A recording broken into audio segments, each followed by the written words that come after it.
नमस्कार। मुंबई से फिर एक बार आपके सामने आपका अपना देश हित में, जनता के हित में सदैव तत्पर बात करने वाला आपका रविंद्र जैन। क्या चलता है मुंबई के अंदर, क्या चलता है महाराष्ट्र के अंदर? अभी हेडलाइन पेपर की आती है कि भीड़ के अंदर, वसूली के अंदर बहुत बड़ी घटनाएं, हत्याएं, लूटमार। देखिए, महाराष्ट्र में ये आम बात हो चुकी है। चलिए मुंबई की बात करते हैं। एक खूबसूरत सपनों का शहर, अपनों का शहर महाराष्ट्र का मुंबई, जो हिंदुस्तान की एक ऐसी शान है जहां पर एक अलग माहौल है। जीना चाहते हैं लोग, मस्ती से रहना चाहते हैं लोग। आर्थिक नगरी है, बॉलीवुड है, हॉलीवुड है। हर भाषाओं के लोग, हर जाति के लोग एक माला की तरह गले के अंदर सबके हृदय में बसते हैं। बहुत प्यारा सिटी है मुंबई, इसीलिए कहते हैं ये है मुंबई मेरी जान। कई सारे वीडियो लोग बनाते हैं, अपने अपने तरीके से बनाते हैं, लेकिन मुंबई की हकीकत को कोई दर्शाता नहीं है, बताता नहीं है। इसीलिए मुंबई की हालत अंदर से खोखली होती जा रही है। अभी जब हम मुंबई की सच्चाई बताते हैं तो यहीं के लोग हमारे को धमकी देते हैं कि कहीं और जा, कहीं और बता। क्यों वो जो धमकी देने वाले हैं वो वही लोग शामिल हैं। फुटपाथ पर अवैध फेरी वाले बैठे हुए हैं। अब फुटपाथ पर अवैध फेरी वाले कैसे बैठे हुए हैं? आप गलत गाड़ी खड़ी कर दो, टोल वाला सूंघता हुआ आ जाएगा, ट्रैफिक पुलिस वाला सूंघता हुआ आ जाएगा और चार्ज मार देगा 1500 से 2000 रुपये, जो भी उसका बनता है। तो ऐसी हालत मुंबई की हो चुकी है। 300 रुपये दे दो और कहीं भी बैठ जाओ जहां आपको बैठना है। हाँ, उसमें एक नियम है, आप मंत्रालय के बाहर नहीं बैठ सकते क्योंकि वहाँ पर उनके कपड़े खुल जाएंगे बैठाने वालों के। राजभवन के बाहर नहीं बैठ सकते क्योंकि वहाँ बड़े बड़े देश के नेता बैठते हैं। पुलिस स्टेशन के बाहर नहीं बैठते क्योंकि बड़े बड़े वहाँ ईमानदार अधिकारी रहते हैं। मंत्रालय के बाहर, राजभवन के बाहर, बीएमसी के बाहर, ये राजा हरिश्चंद्र की जगह है, बहुत पवित्र जगह है, यहाँ नहीं बैठ सकते हो आप। तो फेरी वाले कहाँ बैठते हैं? ये पवित्र जगह पर रहने वाले शासन प्रशासन के लोग, ये उनको 300 रुपये का हफ्ता खाकर नाच मेरी बुलबुल तुझे पैसा मिलेगा, उस बुलबुल के लिए, बोतल के लिए ये फेरी वालों को कहीं भी बैठा देते हैं। महिला दिवस की बात करते हैं और महिला दिवस पर महिलाओं को धन्यवाद देते हैं। तो मैं सीएम साहब से बोलना चाहता हूं, महिला के नाम पर कस्तूरबा गांधी चौक पर शौचालय है। तो अब मुझे बताइए आप, महाराष्ट्र के सीएम साहब, कस्तूरबा गांधी चौक शौचालय वो एक महिला के नाम पर है और वहां पर महिलाओं का खुला अपमान होता है नाम का। और ये आपके शासन में बैठे हुए लोगों ने ही उसका निर्माण किया है, कस्तूरबा शौचालय का निर्माण किया है। ये घटना सीपी टैंक की है, सालों हो गए मां मूत्री बनी हुई, शौचालय बना हुआ है। किस हिंदू धर्म की बात करते हैं, किस हिंदुत्व की बात करते हैं? इतनी पार्टियां झंडा उठा के लेके चलती हैं, वहां पर भगवा लगाया जाता है, गणपति के पोस्टर लगाए जाते हैं शौचालय पे। हमने कितने लोगों को वीडियो के माध्यम से समझाने की कोशिश की, तो हिंदुत्व की बातें करने वाले हमें धमकी देते हैं। वहां पर तिरंगा झंडा तक फहराया जाता था। बीजेपी का ही एमएलए, एमपी, नगर सेवक, हमने कोशिश करके पुलिस की मदद से तिरंगे के अपमान को रोका है। 15 अगस्त और 26 जनवरी को शौचालय पे झंडा बंधन, एक पवित्र हमारा तिरंगा, और नेता लोग ऐसी हरकत करते हैं। अब समझ में आता है कि बिना नेता के गुंडागिर्दी नहीं हो सकती। अब समझ में आता है कि किसी नेता का जब हाथ होता है छोटे फुटकर गुंडे के ऊपर, तो वो गुंडा किसी से नहीं डरता है। ना वो पुलिस से डरेगा, ना वो जनता से डरेगा, किसी से नहीं डरेगा। गुंडे के ऊपर हाथ अगर पुलिस का है तो एक बात समझ के चलिए, नेता का हाथ अगर गुंडे के ऊपर है तो पुलिस कुछ नहीं बिगाड़ सकती, क्योंकि नेता बैठा है सत्ता के अंदर, जैसा कि भीड़ में होता आया है। भीड़ में एक छोटे से गुंडे ने, नेता के तलवे चाटने वाले ने एक आदमी को मारा, इतनी बुरी तरह मारा जिसका कोई हिसाब नहीं। और पेपर में आ जाए कि 200 हिरन का उसने शिकार किया है और सैकड़ों मोरों को मार दिया, मार के खा गए। तस्करी करने वाला भीड़ का जो व्यक्ति की मैं बात कर रहा हूं, वो गुंडा, तलवे चाटने वाला नेता के जो मंत्रालय में बैठते हैं, उनका पाला हुआ है। तो कैसे बचेगा हमारा भारत और कैसे बचेगा मुंबई का महाराष्ट्र? फिर बातें मत करो ये संभाजी की नगरी है, ये बात मत करो। संभाजी की नगरी है, छत्रपति शिवाजी महाराज की नगरी है। आप उनके जैसे बन के तो बताओ, आप में ताकत ही नहीं है। आप तो बोतल लेके पड़े रहो और झूमते रहो और बुलबुल को नचाते रहो और बाहर में जाके बोलो नाच मेरी बुलबुल तुझे पैसा मिलेगा। आपने नाम खराब कर दिया है। ये योद्धाओं की भूमि, एक ऐसा राजा छत्रपति शिवाजी महाराज, संभाजी महाराज, जिसने हार नहीं मानी, मुगलों की नाक में दम कर दिया, छक्के छोड़ा दिए। और आप इस महाराष्ट्र को, मुंबई को लूट रहे हैं आपके लोग। ये कितना एक शर्म का विषय है। मुगलों ने लूटा 900 साल भारत को, अंग्रेजों ने लूटा।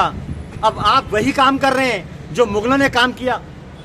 और घमासान छिड़ी हुई है मुगलों के नाम पर, औरंगजेब के नाम पर कहीं ना कहीं आप भी वही काम कर रहे हैं, अपने ही जनता को लूट रहे हैं। छत्रपति शिवाजी महाराज टर्मिनल पे जाइए, वहां पर कई सारे क्लीनअप मार्शल जो खुद गुटखा खाते हैं, लूट रहे हैं, लोगों को पकड़ रहे हैं। बेचारे मुंबई के लोग, आसपास के गांव के लोग जो घूमने आ रहे हैं, लेकिन ये क्लीनअप मार्शल, ये गुंडे एक नंबर के वसूलीबाज हैं जो पैकेज पूरा करते हैं। उसमें कितने रियल हैं और कितने डुप्लीकेट हैं, ये तो भगवान मालिक है कि मुंबई में क्या चलता है।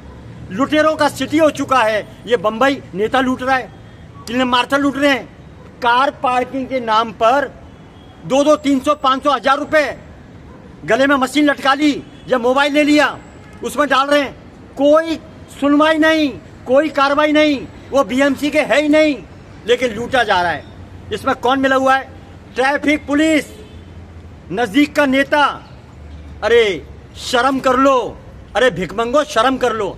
कुछ कमा के बैठ जाओ मंदिर के बाहर, भीख ले लो, वो भी ईमानदारी का काम है। लेकिन ऐसा गंदा काम मत करो। मुंबई की जनता को मत लूटो, अपनी प्रजा को मत लूटो। एक बात याद रखो, जैसा कर्म करेगा फल भी वैसा मिलेगा। नीम बोने वालों को आम नहीं मिलेगा। आप लूटो, कितना लूटोगे? अकबर गया लूट के, सिकंदर गया, बाबर गया, खिलजी गया, इतने हजारों आए मुगल और लूट के चले गए, लेकिन सामान यही छोड़ गए, वो ऊपर चले गए। ऊपर चले गए, प्यारे हो गए, यमलोक चले गए। कुछ तो सीख लो अपने इस भारत से। इस भारत ने कितने जुल्म सहे हैं। अरे गद्दारों, कुछ तो सीख लो। मान सम्मान की बात करते हो, अपने देश की बात करते हो और अपने देश के लोगों को लूटते हो। नेताओं ने नंगा कर दिया है आम जनता को। ये टैक्स, वो टैक्स, फलाना ढिमाका, और जनता के लिए कोई सुविधा नहीं। बहुत मुश्किल होगा आने वाला समय, जनता के लिए कोई सुविधा नहीं है। एक औरत घर का बजट नहीं चला सकती, क्यों? कि उसकी इनकम है ही नहीं। थोड़ी बहुत इनकम में कैसे घर चलाए? आदमी जो कमा के लेके जाता है, औरत पूछती है क्या लाया, तो बेचारा रोता हुआ बोलता है ये 25% बचा है, बाकी सब लूट लिया मेरे से। वसूली वालों ने लूट लिया। आज दूध में मिलावट। ये भारत, कैलाश मानसरोवर, हर हर महादेव, श्री कृष्ण ने जन्म लिया, राम ने जन्म लिया, और इस भारत में क्या चलता है? दूध में केरोसिन मिलाया जा रहा है। मिलावट, यानी मिलावट, हर चीज में मिलावट। कोई चीज खाने की बची नहीं। घी में मिलावट, दूध में मिलावट, दवाइयों में मिलावट। अरे कितना ये शर्म का विषय है भारत के लिए, ये पवित्र भूमि भारत के लिए, जहां पर श्री कृष्ण ने जन्म लिया, महावीर ने जन्म लिया, महाराणा प्रताप ने जन्म लिया, छत्रपति शिवाजी महाराज ने जन्म लिया, अहिल्याबाई ने जन्म लिया, संभाजी ने जन्म लिया। अरे शर्म कर लो। इतनी एजेंसियां भारत में फैली हुई हैं, लेकिन सब फेल, सब फेल। चलिए मुंबई में आइए, फेरी वालों को राजभवन के बाहर बैठाया जाए। मेरी माननीय हाई कोर्ट से विनती है कि लोगों को चलने को जगह नहीं है और फुटपाथ पूरे भर दिए हैं। आप कालवा देवी जाइए, भुलेश्वर जाइए, वहाँ पर कचरा हो गया है, और मस्जिद बंजर जाइए, नल बाजार जाइए, वहाँ पर चलने को जगह नहीं, फुटपाथ खा गए। एजेंसियां माल बनाने में लगी हुई हैं, ट्रैफिक पुलिस माल बनाने में लगी हुई है, हर डिपार्टमेंट माल बनाने में लगा हुआ है। पता नहीं किधर लेके जाएंगे, मालूम नहीं भाई, मेरे को कुछ नहीं मालूम किधर लेके जाएंगे। देखिए सब यहीं पर छोड़ के चले गए। आपने किस्सा पढ़ा होगा, आज उस गांव की खुदाई हुई तो वहां घड़ा मिला। ऐसे ही जोड़ लो, लूट लो और गाड़ के चले जाओ, मर जाओगे, सड़ जाओगे, ऊपर नहीं ले जा पाओगे। अरे शर्म कर लो, मंदिर जाने से कुछ नहीं होगा, धर्म करने से कुछ नहीं होगा, दान करने से कुछ नहीं होगा। जिंदगी में एक अहम बात बताता हूं आपको कि सत्यता पे चलो, आपकी आत्मा को देखो, आपकी आत्मा में परमात्मा मौजूद है, उसको देखो। किसी को मार कर खाना, लूट कर खाना, ये भारत की संस्कृति नहीं है। अब तो ऐसा लगता है मुंबई का हाल बेहाल हो चुका है, यहाँ पर खिचड़ी हो चुकी है, खिचड़ी। मुंबई हाई कोर्ट जो न्याय का मंदिर है, इतनी बार उन्होंने ऑर्डर दे दिया कि फुटपाथ पर कब्जा न किया जाए, फुटपाथ पर कब्जा न किया जाए। उसके बावजूद उनके आदेश की धज्जियां उड़ाई जाती है। 2 दिन कार्रवाई होती है, फिर बैठा दिया जाता है। और बैठाने वाले कौन? कार्रवाई करवाने वाले, करने वाले, करवाने वाले। ऊपर से फोन आएगा, फटाफट कार्रवाई करो। वो फेरी वालों को फोन कर देंगे, आप फटाफट भागो, हम तुम्हारा बाप आ रहा है उधर से। देखिए 300 रुपये रोज। देवेंद्र फडणवीस से विनती करता हूँ, मुंबई हाई कोर्ट से विनती करता हूँ, ये चक्कर क्या है? आपके आदेशों की ऐसी मखौल क्यों उड़ाया जाता है? कोई वैल्यू है कि नहीं? किसी की कोई वैल्यू है कि नहीं? आए दिन आदेश निकलते हैं, आए दिन आदेशों की धज्जियां उड़ती है। कोई कहता है फेरी वाले गरीब हैं, कोई नेता कहता है फेरी वाले गरीब हैं। तो माननीय मुंबई हाई कोर्ट से मैं विनती करता हूं, अगर कोई नेता या उनका कोई लीडर अगर आता है बोलता है फेरी वाले गरीब हैं, तो माननीय मैं आपको बता देना चाहता हूं, ये पूरा स्कैंडल है, रैकेट, बहुत बड़ा रैकेट। इसमें एक आदमी होता है और हजारों लाखों लोगों को इकट्ठा करता है और एक सामान को, फैक्ट्री के सामान को सबको बेचने को दे देता है, और वो खुद को गरीब बोलते हैं। क्या हो रहा है? अगर वो गरीब हैं तो फुटपाथ मत रोको, जो पैरवी करता है उसके घर पे बैठाओ, राजभवन के बाहर बैठाओ, पुलिस स्टेशन के बाहर बैठाओ, मंत्रालय के बाहर बैठाओ। जो भी नेता ऐसा बोलता है वो गरीब हैं, तो अपने ऑफिस के बाहर बैठाओ। क्या खिलाया जा रहा है? होटल ताज के सामने गंदगी के अंदर, मूत्री के अंदर, वहां पर स्टॉल लगी हुई है, वहां खाना खिला रहे हैं लोग वागों को, फल खिला रहे हैं, प्लेटें बेच रहे हैं। विदेशी लोग आते हैं तो हिंदुस्तान के लिए जब ये दशा देखते हैं कि मूत्री के पास, शौचालय के पास खाना खिलाया जा रहा है, कैसा निर्देश जाता है। लेकिन पैसा कमाना है, पैसा कमाने के लिए बम्बई की शान को मिट्टी में मिलाने वाले यहीं के लोग मौजूद हैं। कुछ नेता मिले हुए हैं और कुछ शासन प्रशासन के लोग मिले हुए हैं जो अपना कर्तव्य का सौदा कर रहे हैं और करते रहेंगे, क्योंकि ये गंदगी दिमाग पे घुस चुकी है, उनकी आत्मा में घुस चुकी है। मैं निवेदन करना चाहता हूं मुंबई हाई कोर्ट से,